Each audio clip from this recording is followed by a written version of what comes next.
What do you think would surprise Christopher Nolan fans to learn about making a Christopher Nolan movie? He's not that sympathetic to toilet breaks.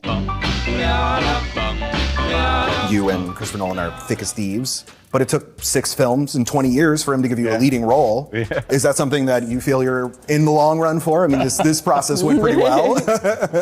Well, these guys. Yeah. Are you in it for he gave only me four more films for you? Then he put me on ice for a couple movies. Yeah. So I don't know. Well, he put you on ice before you were in Interstellar as well. It's true. So I don't know. I'm very confused about my status. I'm available. Yeah. Matt, don't be too desperate. I think the thing is, I'm not available. I remember climbing up that tower. That's all real. That wind was really there. It was amazing. But you were okay with that. You were okay with heights. I would not have wanted to climb up the tower, but you seemed fine. I'm not too bad with heights. It's coming down I have a problem with. Yeah. Going up, not so bad. Go up and then we call lunch and off we go. So see you after lunch, Cillian. Jimmy Fallon is a better talk show host than Jimmy Kimmel. Obviously, all day long. Jimmy Kimmel. No. Sorry. Wow. He sweat bullets for the audience to experience it this way. They invented IMAX black and white for certain this sequences. movie, for this audience. So you've got to go see it on the biggest screen possible. That's why he made it. Oh my God, you guys do my job for me. There you go. I don't even need to say anything. No, it's true though. Man, I've never in my whole life seen someone do what you did. And I think we would all attest to that. Yeah, for sure. 100%. God, Yeah. Irish people can't take praise. I know. Look, he just wants to go completely in. He just turned to dust. If you're wondering where he went. How much of what you wrote on the chalkboard do you actually understand? You know, I was talking to Matt Damon about this because he had to do very similar equations in Good Will Hunting, and it becomes kind of like hieroglyphics, you know? By the end of the script, I was totally overwhelmed, and I kind of offended Chris because he came over and he said, "What'd you think?" And I just kind of blurted out, "I have no notes," which was, to me, the greatest thing you could say to another writer. You just go like, "Well, look, man, I have nothing to say. This is amazing," But when Emily met with him like a week later, she was effusive in her praise and very articulate, and he was like, "Oh, it's better than I got from Matt. I just got, he had no notes." He had no notes, yeah. Chris was like, it was a little better than Damon's reaction to it. But apparently the people that are seeing it are kind of devastated and speechless, and then everyone really wants to talk about it. And I watched it. I didn't watch it on IMAX.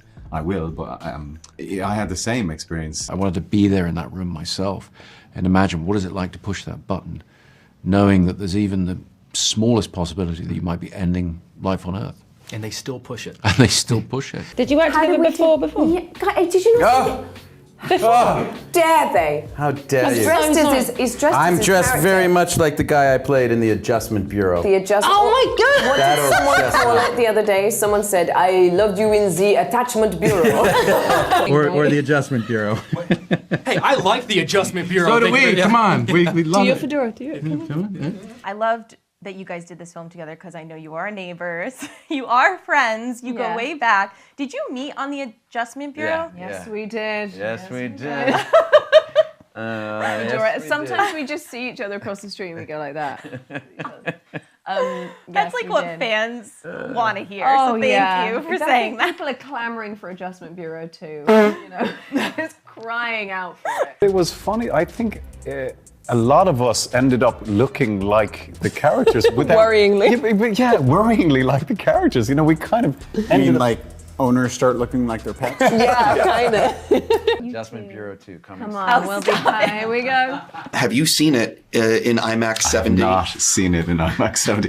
I'm going to. I'm looking forward. I've seen the other Chris's other movies in that format, and I cannot wait to see it. There's nothing declamatory about Chris. He's like, all right, we're going to do this now, and go over there, we're going to do that. And everything is very British and very calm. Like there's no chaos, you know. My favorite is how English he is when he's happy.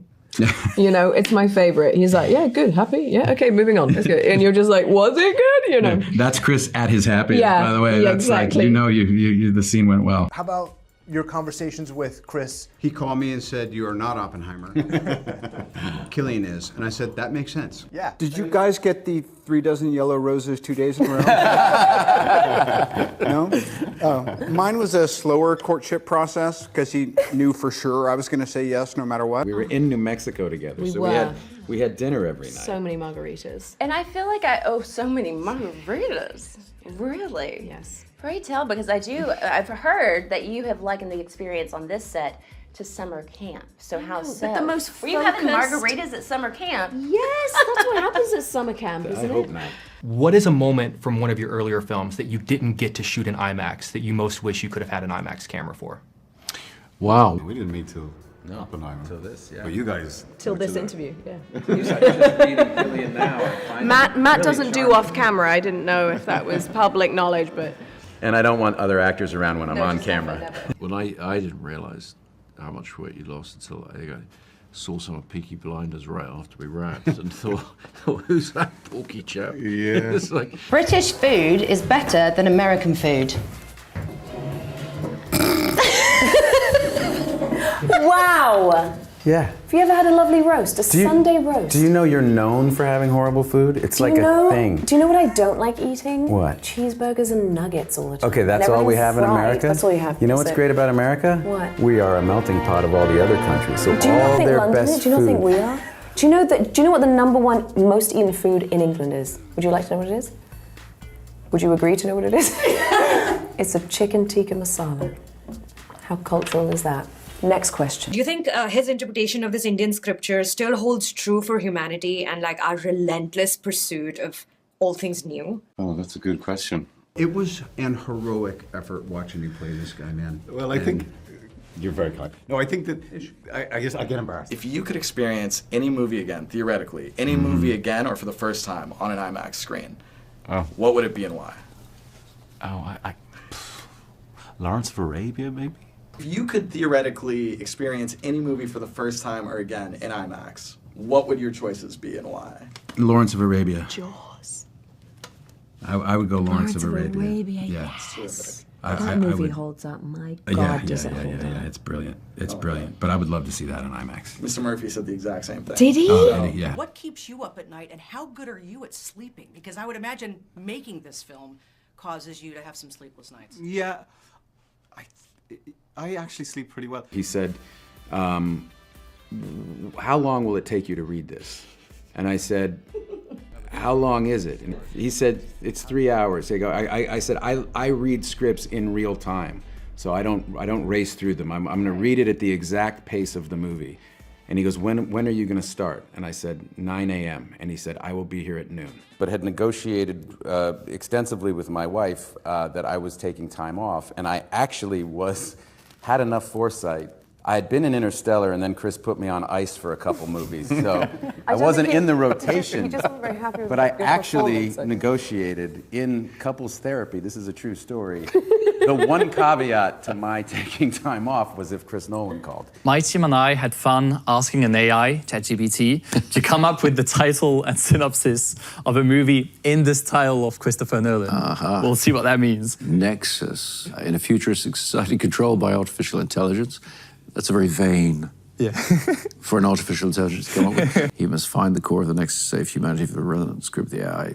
Complete, we say in English, cobblers, because, total nonsense. So it's like he tried and take a few things of a few of your movies and did a mashup and just a weird thing came out. Yeah, completely.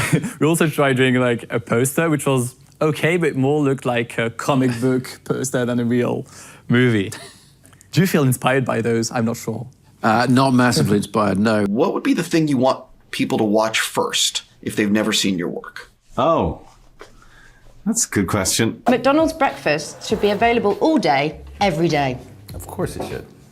And it is in Australia. Is it? Yeah. Yeah, fun fact. I'm not like a massive fan of the Egg McMuffin, so it's not something I sort of need 24 hours a day. You don't want a pancake at 4 in the afternoon? I don't know. Okay. No. All right. I don't. That's good to know. It was also nice to have the pressure off. I was like, let this guy do the heavy lifting. That's not true. Oh, yeah. Great name. You know what? Sadly, no relation. Sound speed. But Josh Brolin says I should start lying about that. He thinks it might get me more than 4 minutes with Christopher Nolan. There you go. Yeah. And I wanted to ask you what those 3 details, like, did you find when you put the hat on, it brought you to a different emotional level, or the pipe, or the way he would stand? Yeah, really good question. You've seen the film, right? Yes. You've seen it in IMAX? What is it like? You don't get to. Yeah, you're not allowed. You There's a don't lot get of your everything. face You that's don't like get everything you want, Cillian. Okay, you your have to play face. him. Would you like to make a Star Wars movie? Pass. Oppenheimer is the best movie being released this week. Sorry, I haven't. I don't know what else is coming out, and it's. And I'm sure How do you sleep? Are you a good sleeper, or are you also up at night with just things consuming your brain? I'm a pretty good sleeper these days. When I'm writing, I try to be disciplined and not write with actors in mind, because then you're writing something you've already seen them do, and it's limited. But when you finish the script, then for me, I was adapting the book American Prometheus, so the book's sitting there with the real Robert Oppenheimer staring out with this incredible sort of blue-eyed stare from the cover of that book, and I thought, well, I know who could do that. And I've been lucky enough to work with Cillian for 20 years now. Yeah. And but never in a leading role. Just celebrated my birthday. Happy birthday. 53, the big You look great. awesome. You look great. great. Guys, is that recorded? You look Holy amazing. smokes, you really do. Beautiful thanks. skin. Jeez, gosh, thanks you guys. This isn't You can about me, stay though. with us all Even though I did lead with my birthday. But I was wondering if for a moment you could imagine sitting in a movie theater with Robert Oppenheimer and watching this film. And when it's over, you lean over and ask him, what did you think about how I did this? What is the aspect of your performance you'd love to get his thoughts on? Oh man, that would be an absolute nightmare for you to sit beside the man you're supposed to be portraying. Is it okay to watch movies on smartphones or laptops? Yes. You think you've seen a film on your f***ing telephone.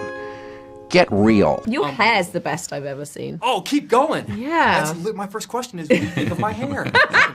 Scratch that one off the list. We were saying when we started out, the cameras were bigger. Yeah. Anyway, this is how old we are. We've been doing this a long time. when I started out, they were bigger than IMAX cameras. Really? No. They were very big. I think the 28 years is way better. Just because it would be a reflection of you have aged. How ancient I am. I don't think that's the thing. I appreciate all your practical effects, the 747 crash with Jim Wilkie and Tenet, and obviously the Dark Knight flip. But to me, what struck me about that... Also Jim Wilkie. Yeah, Jim Wilkie's amazing. I love that guy. Was he involved here at all? No, I didn't have. Unfortunately, he's more on the vehicle side. Yeah, there's nothing. He didn't actually need to ride the bomb to its detonation. So no. You kind of go numb, and then you're just nodding your head.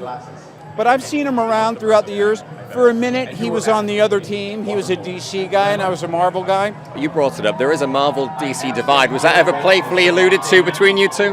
Most definitely playfully. But I'm so happy that he called me, because sometimes these dumb little things can translate into feeling a bit separate. And I always wanted to be on Team Nolan. As you are. So I'm psyched. And I was so kind of floored by how good it was that the only thing I said, he said, "What do you think?" And I said, "I have no notes." So snobby. Which to me is snobby. It's the highest compliment No, you can it's a pay. terrible, And Chris was so when thing to say. when Emily read it and M was gushing about it and she was very articulate. Chris said, "Well, it's better than what Matt said."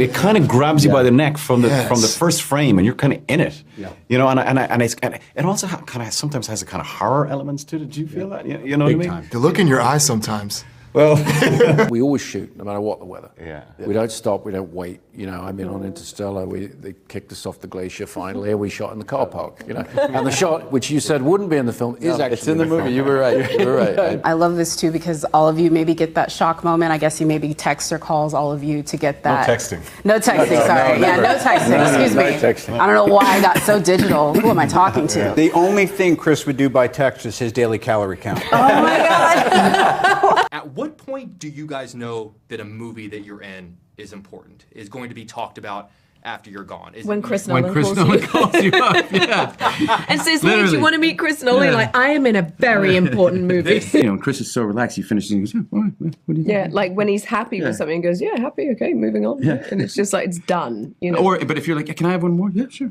The movie's about 3 hours, but I'm assuming there were deleted scenes. Do you remember any deleted scenes, or were there a lot of deleted scenes? There's no deleted scenes in Chris Nolan movies. Really? That's why there's no DVD extras on his movies, because he just The script is the movie. There was initially, I didn't realize it was you. Excellent. I never saw a mark on the floor. I was never told what to do or not do. I was more than occasionally asked to do nothing, which is a really interesting bit of feedback. There was as little makeup as required. I've just gotten older.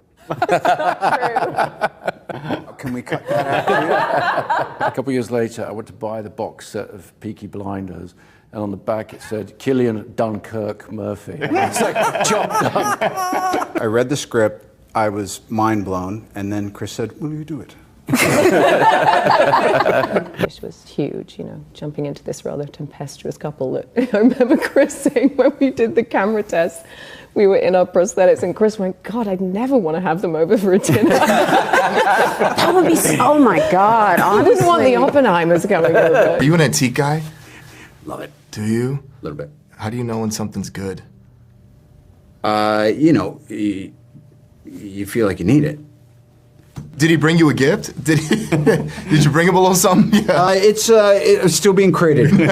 Chris is very direct. Like when he offered me Interstellar years ago, he said, you know, they say there are no small parts, there are only small actors. And I'm on the phone, I go, yeah. And he goes, this is a small part. I have lists of movies that I very pretentiously think are the best, you know, the best movies ever made. And we sit down and watch them together. And like which ones? Recently, what did we watch? We watched Apocalypse Now recently, like the you know, the Redux, you know, director's cut, and then what else did we watch? Oh, The Big Lebowski. You know, some of these films that are like, for me. There was this kind of natural tension, but despite that, these two guys actually really liked and respected each other, even though nobody else liked Groves. So that was the fun thing to play, because I never had a character who was so brusque and blunt and just didn't give a you know, because to be liked was so far down on his list of objectives. Like if you asked him, like, do people like you? He would probably look at you like, I don't even understand the question. Some of these movies let you think, man, I thought I had a bad day. Totally. And I didn't. Totally. That's okay. I got 4 minutes instead of 5 at a junket. I can't believe it. Is this almond milk, really? It's just chunking across the room. I don't drink almond milk. And every day I was like, all right, how can I help that? And how can I get more lines? How can I get more lines? But when I met Benny, it became clear that he had almost become a physicist. He literally had a moment in his life where it's like, it's physics or it's, you know, filmmaking. And so this was sort of irresistible. As it was for all of us. Yet again, I heard about this, you know, with Oppenheimer and Barbie open, and I thought, you know, I think it's great. I'm glad that we're putting great options back in the multiplexes. It's thank God after COVID. I'm glad everyone's going back to the movies and just go see them both and have a ball, you know, and whatever order you want to do it in. It's great that there are great options again for people. We want our business to come back strong.